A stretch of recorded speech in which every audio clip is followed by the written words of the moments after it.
So welcome to our next episode of the Wedding Chronicles. I'm Laura Callahan. And I'm Tanya Bennett. And we are your two celebrants who are talking everything and anything weddings. So today we thought we'd focus a little bit on our fellow celebrant friends and delve into the field of some pressure points that are kind of happening in the industry at the moment. And I'm going to get a little statistical. I'm going to go to some data. I'm going to read a little bit off my page. Are you going to nerd up? I'm going to nerd up a little bit. Fair enough. This is the stuff I love. The go if you numbers like. And the details. But I really want to go through it and try and give a full picture of what's kind of happening as celebrants in Australia and what's happening in this way, in this world, in this space. So I guess the first thing is our pressure point at the moment as celebrants, and what I'm hearing from a lot of colleagues is that they're just not getting enough bookings. Okay.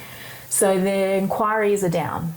Couples are no longer booking. That they've gone from such a huge rush over the last few years where all those weddings that were delayed are now happened, and all those weddings that came post it were happening, and now it's starting to hit that normality again where the weddings are consistent still, but they're just not as intense as what it has been for the last few years. The catch-up has happened. Those weddings have come and gone, and now we're back into that wedding industry space and place. So when we think about that, well, why would we have a lower amount of inquiries at this time of year? Well, we're coming out of winter, and definitely for our southern states, it's cold and people don't tend to think about a wedding during winter. Expos may not be happening at that time, and couples just don't book until it gets a bit warmer, or maybe the engagement's going to happen come summer. So there's a couple of real key points around why inquiries may have been coming down, but I think a really big one, and we talked about this off camera earlier, is the current economic crisis or the current economic situation of Australia. So we've got higher interest rates happening at the moment. There is a big tightening on spending budgets. Inflation is quite high. We do have a lower rate of unemployment. People are still struggling, and people are going on and getting further jobs at the moment because what they're earning is just not covering costs. Inflation is high. Cost of living is high. Well, I mean, how many rate jumps hikes did we have? It was just consistent, wasn't it? We've had consistency over the last year. Yeah, every half month. a percent, half a percent, half a percent. Yeah. So, and it's going up and up. So the domino effect on that is going to affect the wedding industry, because although this is if you do want to get married and couples do want to get married and there is a necessity to have a wedding, it doesn't have to look the way that it's looked in the past. And a lot of couples are now opting to go down the route of a midweek wedding, a lunchtime reception, and not having all the bells and whistles. So what that could mean for this industry is those that are going to be greatly affected are going to be those ones or those services that are seen as optional. As celebrants, you need to get a couple. Yeah, well, you can't do it without us. You can't get married without us. But in saying that, if you offer all the bells and whistles and you don't have an alternative package that offers something a little bit more simplistic, you may be left behind or not have as many bookings or opportunities to book couples because you don't have that mid-range option for someone. Because that's what they're going to look for, or something a little bit more in budget to what they need and want. And in saying that as well, with the current economic crisis, and if couples are not booking or booking lower packages, they are also still booking celebrants. But in this industry, we have got more celebrants coming through than ever before. So this is where I start to break down my numbers, because I'm big on numbers, and I love to see how they're impacting the way that we do things and what it means for this pressure point that we're living in at the moment. So in Australia currently, according to Marriage Matters, which is the marriage celebrant newsletter that comes out every few months from the Attorney General's Department, they have confirmed that we have 9,500 civil registered marriage celebrants, or civil celebrants in Australia, and 80% of those are civil ceremonies that are being conducted. So when we break that down, we look at, for instance, because we're Queensland based, so we look at Queensland. I'll break down the top 3 states. So Queensland is third. We currently have 2,121 registered civil marriage celebrants within the state, and of that, there are an additional 126 religious marriage celebrants. Wow. Then we go further down, there is 2,517 registered marriage celebrants within Victoria. 112 of those are religious marriage celebrants or additional to that. And then New South Wales, which has got the larger proportion of celebrants throughout the country, is 2,909 registered celebrants with 218 additional religious marriage celebrants. So when you look at these numbers, you start to get a really big picture that the industry is quite saturated. And where do you think the most are in Queensland? Southeast Queensland is where they're going to be. So for us, they're going to be Southeast Queensland, right from Gold Coast up to Sunshine Coast, is where majority of those celebrants are going to be based. Yeah. So years ago there was a cap. We've spoken about that in the past. Yes, yeah. So when we first became marriage celebrants, there was a cap on how many civil celebrants were able to be approved in a year in a location in an area. If there was an existing celebrant in that space, or say like they had a cap for the area of 5, and there was 5 celebrants already, you would have to go on a waiting list and you just wait until either one of them carked it or deregistered. It's a cut edge. It's a cut edge roller. It's like, wow. Take him out. Yeah. Be careful. And you... Is that how you became approved? It's like, well, you know,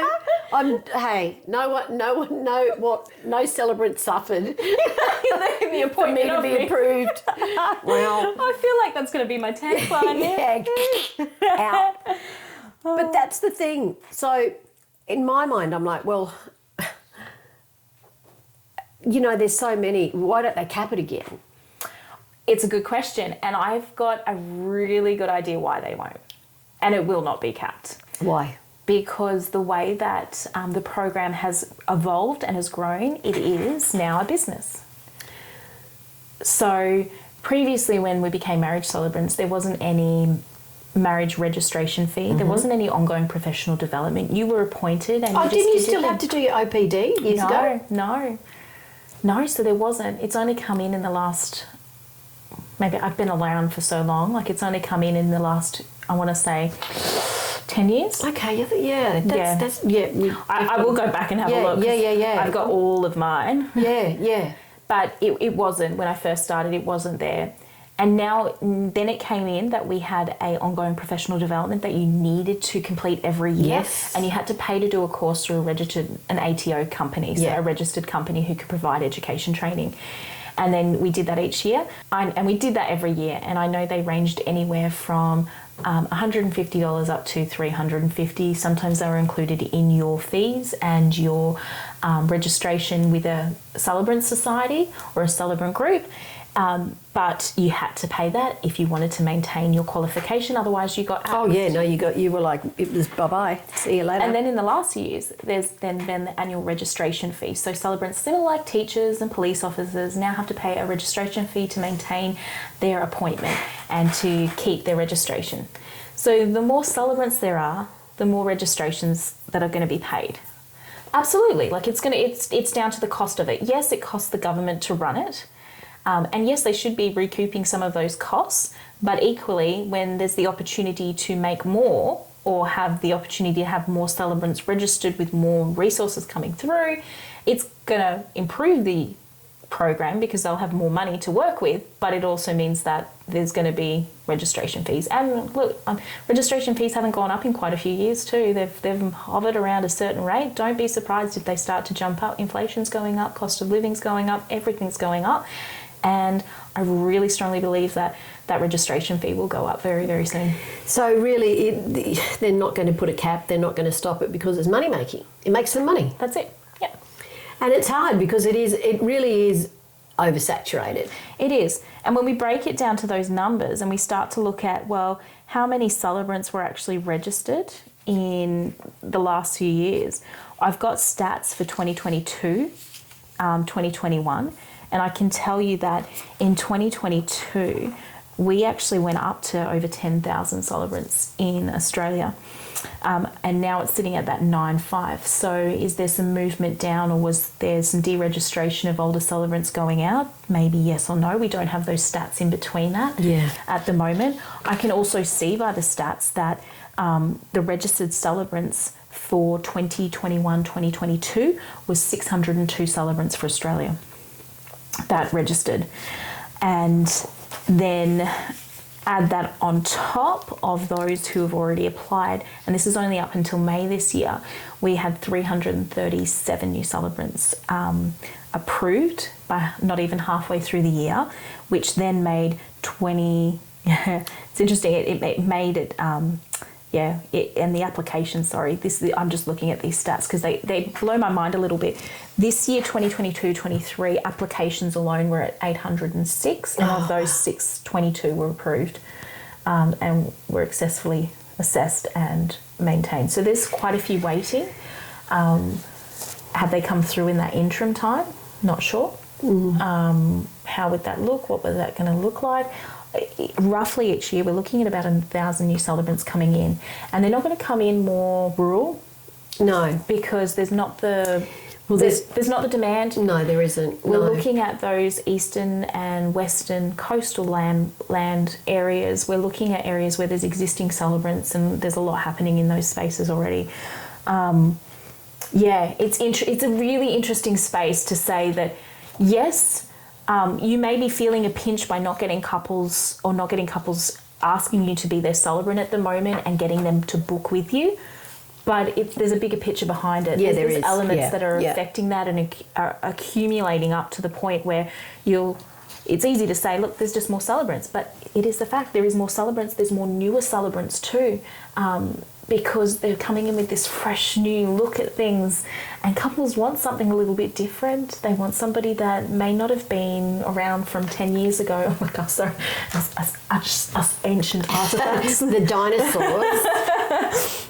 They want somebody that relates to what they're going through or has been through a similar situation, or who can tell a story in a different way. And that's kind of where we need to then go with this. When we're talking about this pain point of not getting enough weddings, well, what can you do to kind of help that?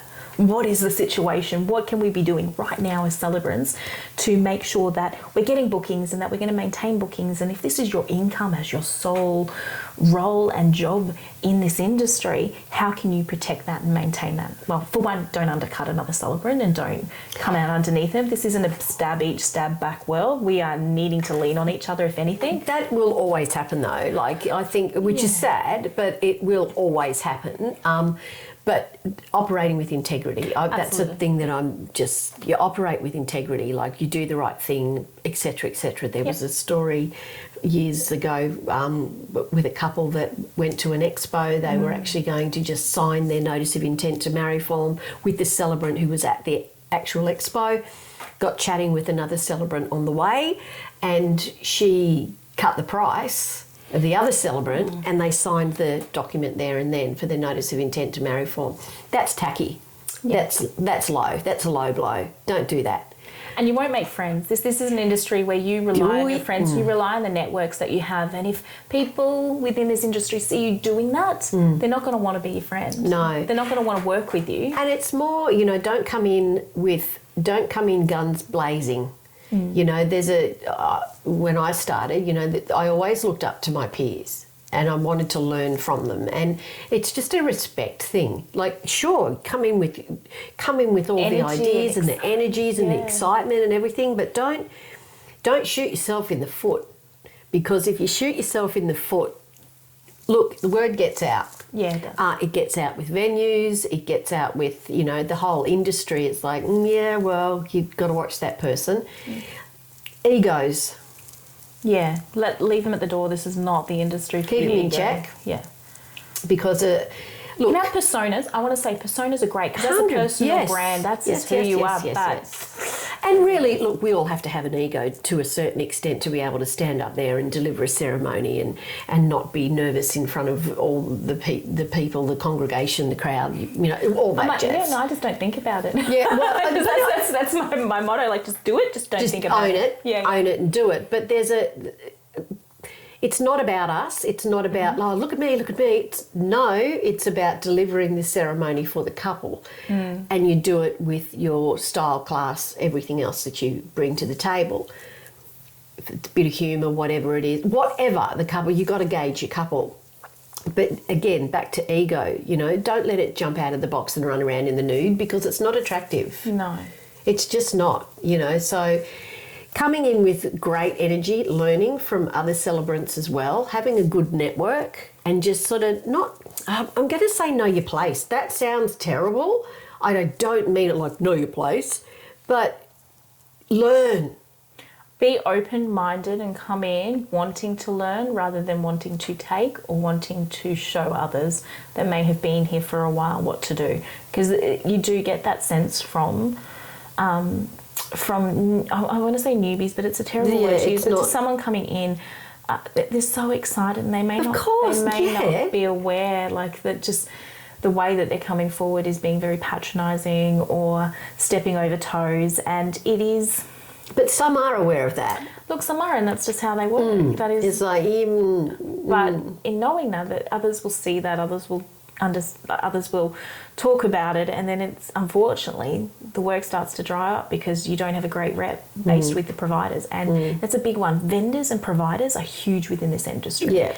The community that works together stays together, and a community that works well with somebody will refer them to somebody. Oh, so definitely. if you've got a couple that you absolutely love and you're working with, and you want them to have a great photographer, you've got a handful that you go, these are the ones for you.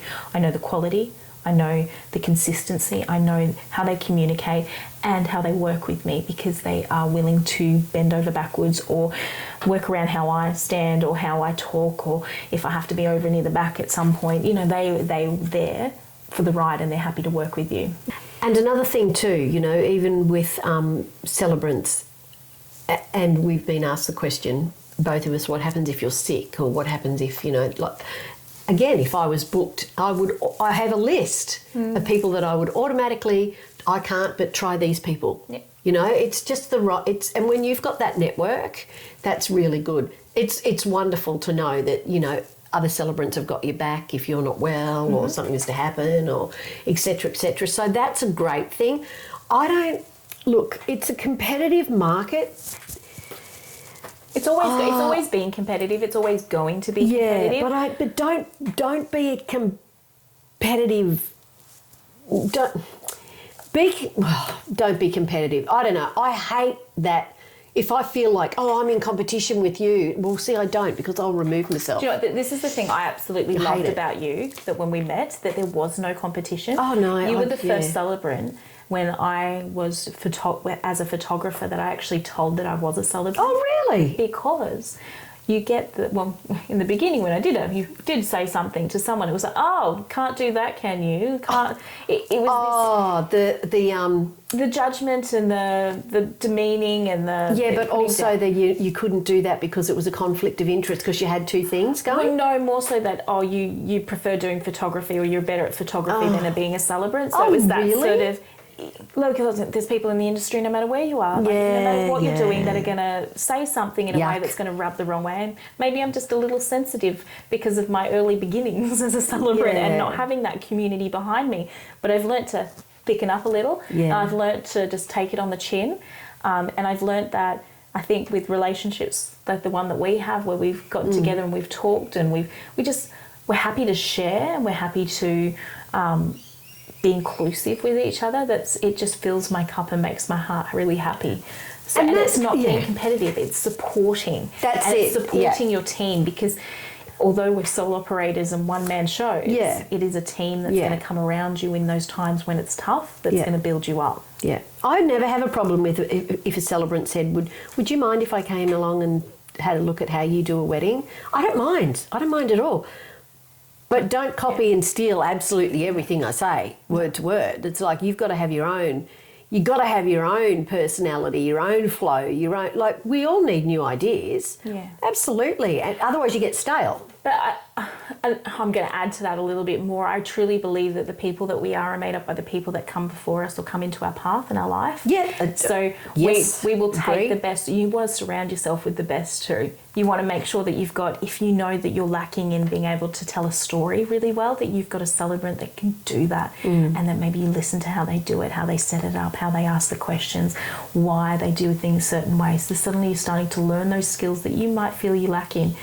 You might really feel really uncomfortable being around engaging with the industry. You might be new to the space and not have any contacts as vendors or other providers. You might not have done any weddings yet. So what would you do? Like, how would you do that? How would you go out and how would you communicate and how would you make those connections and those relationships? There's lots of different groups, lots of different organisations that you can join. You will actually find some celebrant groups as well. I've had celebrants reach out to me. Could you do some one-on-one training? What's that word I'm looking for? Mentoring. Which I'm like, yeah, of course. And the thing that I find about that is my idea is you want to be able to be the best you possibly can be. So if I was to mentor someone, I would find that special something of them and bring that out. Yeah. So that they're their own unique selves. Yeah, absolutely. Yeah, but there's other areas that you can do as well. Venues, what do you do with that? So when it comes to venues, I do actually feel like there's some definite no-nos that you should be not doing, and then there's some things that you probably could do. One I'd highly recommend not doing is just turning up to a venue at their open day or their industry day where they've invited I always say their nearest and dearest, the ones that they really like working with because they've gelled with and they've connected with. Don't just turn up. It can be very off-putting to the providers that are there. It can be very upsetting to the vendors and the venue who've put on the day. And it can rub people the wrong way. It's a scene as though coming in, trying to... and even though you may not be doing this, it might have the impression that you're trying to hijack this opportunity that they're showcasing. Wait till you're invited, sort of. Get invited. And how do you get invited? Well, first of all, maybe just message them or email them. Or email them and just say, I'm new. I love this venue. You're very close to me. I'd love to work with you. Can I meet up to see the space? I've got a wedding happening there. Or I've got a couple that were thinking about it and I'd like to be able to recommend it in its features. So I always put back on, I've in my past life of being a travel agent, one thing that travel agents did is something called a famil. Yes. It's where they familiarise yourself with a holiday destination, a holiday experience or a tour group. So it's where they take the travel agents, selected travel agents, send you off overseas. So, for instance, I did one in New Zealand where they take you over to New Zealand. You go with a company that takes you on a tour guide. You go and do all these activities and then you can come back and sell and talk from personal experiences about what that's like. So going and having a walkthrough with the venue, they might be really open to it, having you come along on a day that's not their venue open day and talking through their features and being able to sell it because you're going to be that front person for them. Yeah, good idea actually. I like that idea. And it's just manners really. It's like it's manners. You don't just turn up like you said. And it's like you don't go to someone's place and you come in the back door. Yeah. You know, if someone walked in your back door, you'd be like, excuse me. Hello? You knock, hi. Yeah. Introduce yourself.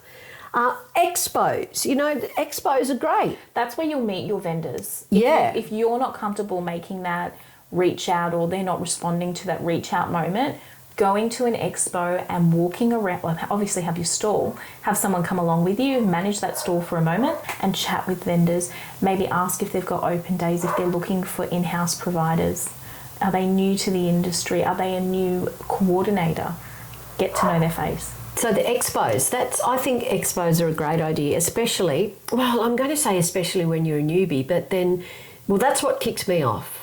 Like I did expos for a few years, but I'd be happy to go and do an expo again now. Yeah. And look, expos are a great opportunity to meet with vendors. They're a great opportunity to connect with them.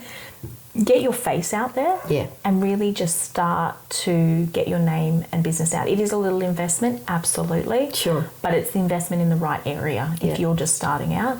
If you've been in the industry for a while and you don't have those connections, again, expos is going to be your first spot to start. And then outside of that, you need to start looking at things like your personal branding. What sets you apart from other celebrants?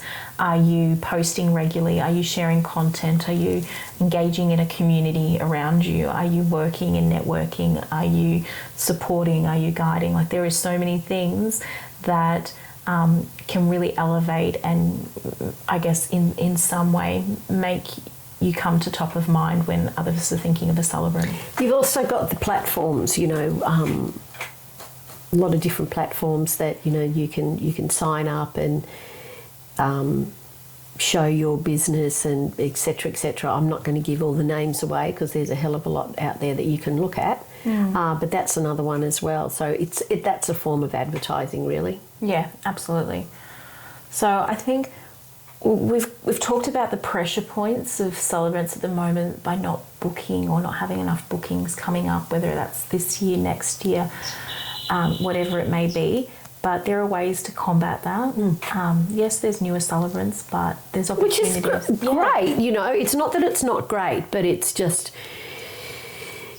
we're sort of getting a little bit over. There's more celebrants. Does it mean that there's more weddings? I've got those numbers somewhere. Don't worry, they're going to come out at some point soon about how many weddings were actually married, how many weddings were conducted or registered in each state. So there were a lot, but I think that they're also a bit inflated when we start looking at numbers because the last few years have been very different. Oh, everything changed. And I think from here on, it's kind of clean slate. Let's start working. Let's start moving forward and working on your brand, whether that's your personal brand, your messaging, whether it's your back-end CRM systems and customer relations. You got to set the stage. It is a business essentially, and you've got to make sure you've got everything that you need and want set up so that you can run efficiently and effectively. And think about those costs. What is your minimum cost? It's very different from the next celebrant. What do you need to survive? Is this your sole income or is this just a hobby? That's very true because you get, I'm blessed, I'm lucky I do it full time, have done it full time for a lot of years now. And there are celebrants that we just want to do a bit of weekend work, so that's... Oh, for many years I was weekend. And I say I'm full time now, but in saying that as well, I still do photography and videography. I was going to say, you're full-time with everything you do. There's nothing. You don't do half-time. You don't do part-time. Oh, look. You're full-time. Got one life. Make the most of it. Oh, you are, love, yes. No doubt there. So what else you got? Yeah, look, I think we're going to have to wrap it up because we could chat all day about this. So pressure point, not booking enough weddings and not enough couples. Don't stress about it. There's opportunity for everybody out there, no matter if you're new, if you're existing, if you've been around for so long and that you're ready to look at leaving the industry, there is work there. No, we're not taking anybody out. We don't do that. Not today. Not today. Not taking anyone out today. Look, I appreciate if you've made it this far and you keep listening to us. Thank you. Thank you. Feel free to subscribe if you're on YouTube, like us on any of your listening podcast streams. We'd love to hear from you, so reach out, whether that's and some Instagram. Topics, feedback. Yep, absolutely. Let us know. Otherwise, what you think. we're going to just keep talking about what we want to talk about. So throw some ideas at us for sure. Yeah, keep us on our toes. You got some questions? Maybe we can help. If not, maybe we can find somebody that can. Yeah, we will get some people in too. We will be having some guests chat in future shows as well. Yeah. So look, thanks for coming along for the ride. And we'll chat with you next time. Ciao for now. Bye. Bye.